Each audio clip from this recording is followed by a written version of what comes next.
Okay, I can finally talk about what I've been up to behind the scenes. So, I have been playing Suicide Squad Kill the Justice League. I've actually been working with Rocksteady for some time now, helping to playtest the game and provide feedback to the team along with a few other content creators. And I'm excited to finally be able to talk about my time with the game.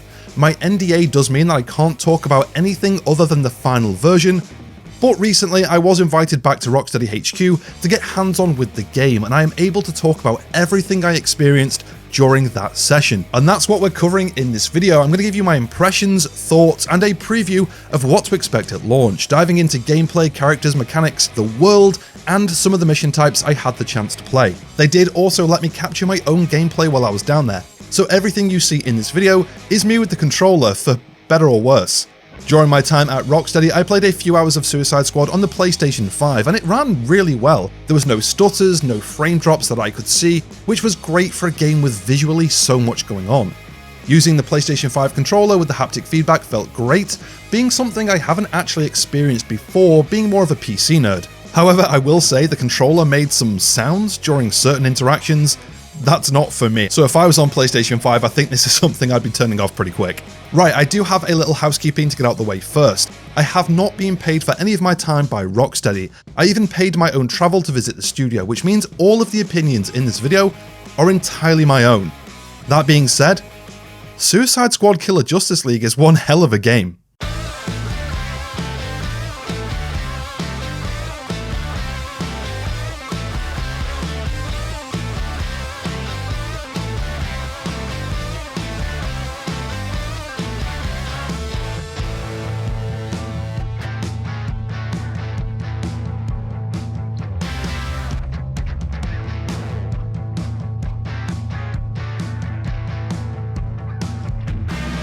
Suicide Squad Kill the Justice League is a fast-paced live service shooter with a huge amount of verticality thanks to each character's unique traversal. But it's also so much more than that, with a focus on characters, world building and story in a way that only Rocksteady could. In the first Suicide Squad Insider video, Jack Hackett, the production manager, mentioned that the Arkham games weren't dark and gritty because that's what Rocksteady did, but because that's what suited a Batman game and story. And I think it's this same philosophy you can feel through the rough, chaotic nature and humour of what it means to be a member of the Suicide Squad. What Rocksteady have done here isn't make another Batman Arkham game, but instead they've built a game in the Arkhamverse that makes sense for these characters and how they approach the impossible situation they've found themselves in. Alright, there is a lot to talk about here, so let's get right into it. Suicide Squad is a third-person looter shooter with the traversal gameplay, settings and characters being the unique selling point here. You start out with the 4 characters Deadshot, Harlequin, King Shark and Captain Boomerang, with more coming in the future. You can play the game with up to 3 other players, but if you're playing solo, you can freely switch between your 4 characters whenever you wish, with them each having their own flavour in their melee, traversal and talent trees. But that's not to say you're locked into having one of each character if you're in a group of friends. If you want to run around with 4 King Sharks slamming down on the enemy, knock yourself out. As you're playing and swapping between each character, you'll start to notice how they've all been put together to give you a very different feel. Deadshot is your marksman with sniper rifles, pistols and assault rifles at his disposal. Even his melee attack is ranged, which is unique to him. Deadshot uses his signature wrist cannons to poke and prod the enemy from a distance, making it easier for him to proc some of the game's deeper mechanics, like shield harvesting or juggling, which I will talk more about shortly. Harley is quick and acrobatic, with her bat drone and grapple having an almost circus-like trapezius feel. She has access to heavy weapons, SMGs and pistols, and uses baseball bats and mallets for a blunt, close-up and personal feeling melee. Boomer almost blinks around the enemy, using his trusty boomerangs combined with a Speed Force gauntlet to teleport across the map, blinking around with shotguns, SMGs and sniper rifles. His melee is a bit more mid-range, throwing out boomerangs to knock the enemy around. These don't have the same range as Deadshot's wrist cannons, but they definitely have more reach than Harley's bat. And Shark is the juggernaut of the group, barreling around, slamming himself down onto the enemy and soaking up damage. Shark gets all of the fun guns with heavy weapons, assault rifles and shotguns, plus his trusty cleavers, scythes or combat knives. Out of all 4 characters, I think I found Deadshot the easiest to pick up and play, with him fitting nicely into my go-to archetype when it comes to looters. I was using him for assault rifles, crit-based builds, and taking advantage of the jetpack to get a good view of weak points. I also just found his backpack the most intuitive to pick up and use for me, although I did hear other players say otherwise. Either way, I'm pretty confident I am a Deadshot main through and through. Plus, compared to the other 3 characters, he's just the most stylish. I probably found Boomer the hardest to get my head around when it came to his movement. It might have been a byproduct of me spending so much time with Deadshot, but whenever I got in trouble, my instinct was to hit the traversal button to just go up, which wasn't really the case with Boomer, more often than not sending me face first into a wall. Shark's traversal feels fairly straightforward once you get the hang of the buttons, but I'd say the character with the highest skill ceiling would have to be Harlequin. Once you've mastered her grapple and drone, you can probably traverse the entire map, which is a pretty big map, without placing a single foot on the ground, which can't be said for the other 3 characters. The squad also has their own special moves in the Suicide Strike and the Traversal Attack, all of these serving the same purpose from character to character, but with their own unique flair to them. Your Suicide Strike is for targeting a single enemy and stylishly dealing a high amount of damage to that one target, which can be very handy for those larger enemies with the bigger health pools. Whereas your Traversal Attack is your area of effect attack. This uses the character's traversal ability to do damage in a wide area, like Deadshot letting off a burst with his jetpack, or Captain Boomerang darting around multiple targets. These start to become very intuitive as you get into the flow of combat, bouncing from group to group with your Traversal Attack and saving your Suicide Strike for those larger, should we say more frustrating enemies when they start giving you trouble. There are a few other mechanics shared across the game, like shooting enemies in the legs to put them into a shield harvest state, shown by this blue effect. If you melee an enemy in this state, they drop shields, encouraging you to get into the fight instead of hiding behind any cover. Or you can melee an enemy to juggle them up into the air, which makes all hits on them guaranteed crits for a short time, allowing you to get in close to do a ton of damage. Something that quickly becomes a must is the counter shot. When you see this orange effect on an enemy, you can do a counter shot. This has different effects depending on the enemy type, from a CC, a stagger, or just to do some big damage. We also got a chance to play with some of the afflictions. These are status effects that you can add to your melee weapon or grenades to apply a status. In this session, we got to play with Deep Freeze, which freezes enemies in place and makes them take increased damage from firearms and falling, but they then become resistant to melee attacks. I do really like the idea of afflictions having both a pro and a con. It makes them another layer of depth when it comes to building your character, as well as something you actually need to put a bit of thought into. Going back to Deep Freeze, this really wouldn't work on a melee focused build, but it would do a solid amount of damage if you wanted to use something with more range, locking the enemies in place and increasing your damage with your guns. All of this comes together to give you a range of different tools you can use, making the combat encounters feel engaging and varied. And all of these different mechanics, abilities, suicide strikes, traversal attacks, shield harvesting, and so on, can be enhanced by some pretty powerful gear and weapons. So, this is the reason I am so excited for this game. I came from playing the Division 1 and 2, Warframe Outriders, and other looters, so it's no secret that I'm a big fan of farming loot and putting together builds to take on harder content, and that's all here, with Suicide Squad finding a way to turn it up to 11 if you're willing to get a little creative with it. Your character's build is made up of 2 firearm slots and 6 gear slots, your melee, grenade, shield mod, traversal mod, and another 2 slots that were locked for this session. Like most looters, we have our rainbow of loot, going from the lowest being common or grey, uncommon green, rare which is blue, epic being purple, and yellow which in Suicide Squad is legendary. There is also notorious gear which is pink, and infamous which is red, more on these shortly. In Suicide Squad, legendaries have all sorts of quirky extra talents. For example, Captain Boomerang's Lucky Digger, a traversal mod that increases his shotgun's damage by 50% up to 100% for 20 seconds after a speed force dash. Or Shark's Give Tribute traversal mod that puts enemies in a shield harvestable state if you hit more than 3 enemies with his Atlantean drop, which is his slam attack. Or how about one of my favourites, the grenade mod Bang, which limits your grenade capacity to 1 but increases the grenade's damage by 500% and the explosion radius by 100%.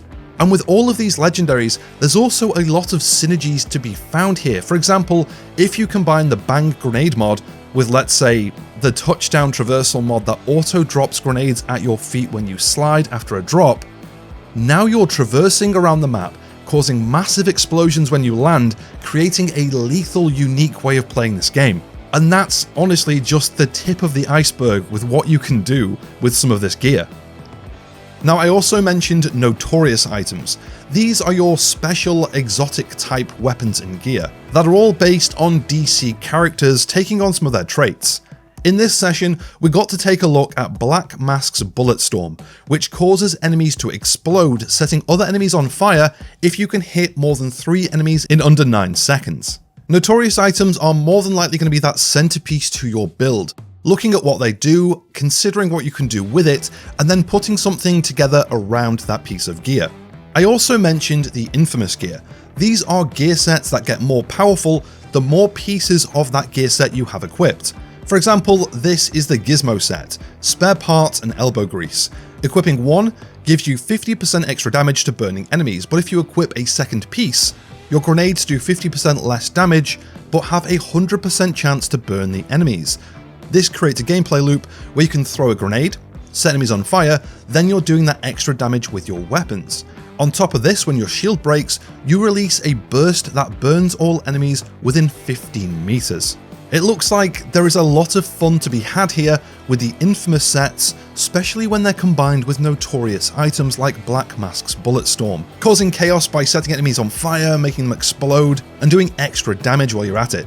And if that wasn't enough fun to be had with your character, on top of the gear and weapons, there are 3 talent trees per character, with some choices that can really bolster your build and how you play it. These have extra crit damage for specific weapons, increases to special attack build-ups, extra damage to shield harvesting enemies, and so on, with all of this tying into what the game calls the combo system.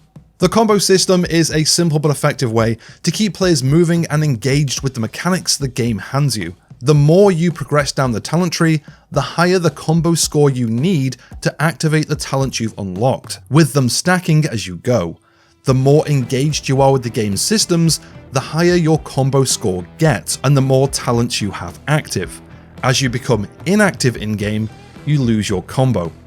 There is a huge amount of fun to be had with the loot, the talents, and the systems at play here, and I really can't wait to see what players get up to when the game finally goes live.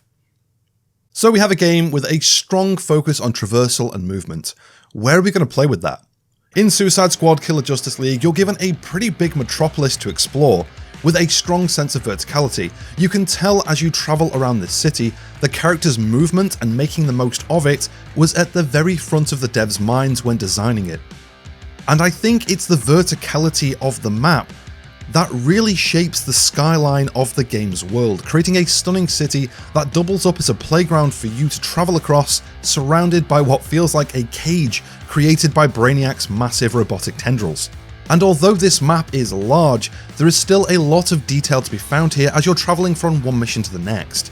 Known DC landmarks, abandoned events, civilians turned to ash, and roaming enemy patrols around every corner. Dashing around the map, we got to explore the Hall of Justice and experience a handful of different mission types. The Hall of Justice has been repurposed as the new base of operations for Amanda Waller. This is where you will be able to interact with the support squad, Penguin, Gizmo, Toyman, and the rest to buy weapons, apply afflictions, and upgrade your gear. This is going to be the place to be for all the people out there looking to min-max their gear and really squeeze everything you can out of your builds, with there being a constant gameplay loop of go out, get materials, come back, upgrade gear. For the missions we had a chance to play, first up there was a mission focused on afflictions, where we had to keep enemies away from large sprouting plants to fill a gauge, and at points during the mission, we could interact with those plants, creating large affliction bursts that would cover a wide area for you to take advantage of. There was also a point defense style mission where Hack was attempting to hack into multiple areas while the enemy was trying to defend them. We had to hold the areas for longer than the enemy until Hack reached 100% at each site. There was also a rescue mission with us needing to rescue civilians by shrinking them down, bringing them back to the bus before moving on to the next location. These 3 mission types all made use of the open world, giving you different objectives to keep you busy, but each mission type, although different, kept the combat and traversal at their core, with all of the objectives being a good distance away and at varying heights, so you are constantly on the move and engaging with the systems the game has given you. There was also a mission where we had to activate a beacon which had enemies flocking to our location. We had to defeat a set number of enemies before retreating behind a shield while a blast wiped out the remainder. This lasted for a few waves, but the twist on this particular mission was that we couldn't do any damage with our normal weapons, forcing us to use Gizmo's turret and rocket covered flying vehicles. This was actually pretty fun. I did have my concerns. I'm a big fan of the character's base movement and combat, so I wasn't sure that Gizmo's flying death machines would be that fun for me. But this mission did seem to increase the spawn rate, as if they knew giving a team of 4 flying rocket launchers would make short work of normal enemies. And I did actually have a pretty good time with this one, with all of the silly havoc and destruction going on. Now, the final mission that we took on was more of a set-piece fight. Brainiac had put down a massive gun platform, and I mean massive. The scale of this turret really did make you feel small.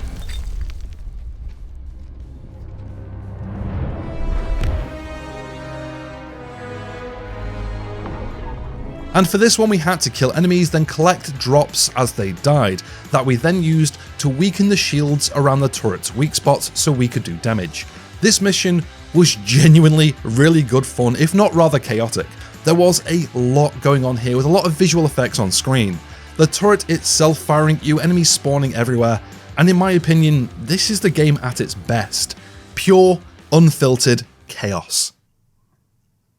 So that was my time during my last visit to Rocksteady. I really did have a great time playing Suicide Squad. There's a lot to love in these characters, and there's plenty to get your teeth stuck into when it comes to building your team and how you want to play. Suicide Squad comes out February 2nd on PlayStation 5, Xbox S and X, and Steam, with there being a 3-day early access starting on January 30th for the Deluxe edition. Plus, all of the post-launch content is going to be completely free for everyone, including new characters, missions, gear, and weapons. I would like to thank everybody at Rocksteady and Warner Bros Games for giving me the opportunity to get hands-on with the game before launch. I have a lot more coverage of the game planned, so make sure you hit the subscribe button. You know, it's the one right next to the like button, so you don't miss my full review, as well as character profiles, guides, builds, and more. But if that's not enough Suicide Squad content for you, I would highly recommend checking out Jarv and Triple G for more Suicide Squad content. There are a couple of great guys, their links are in the description. Tell them Abrax sent you. If you want to support the channel, you can join over on Patreon or become a channel member here on YouTube. Links in the description. Have a great day, and I'll catch you in the next one.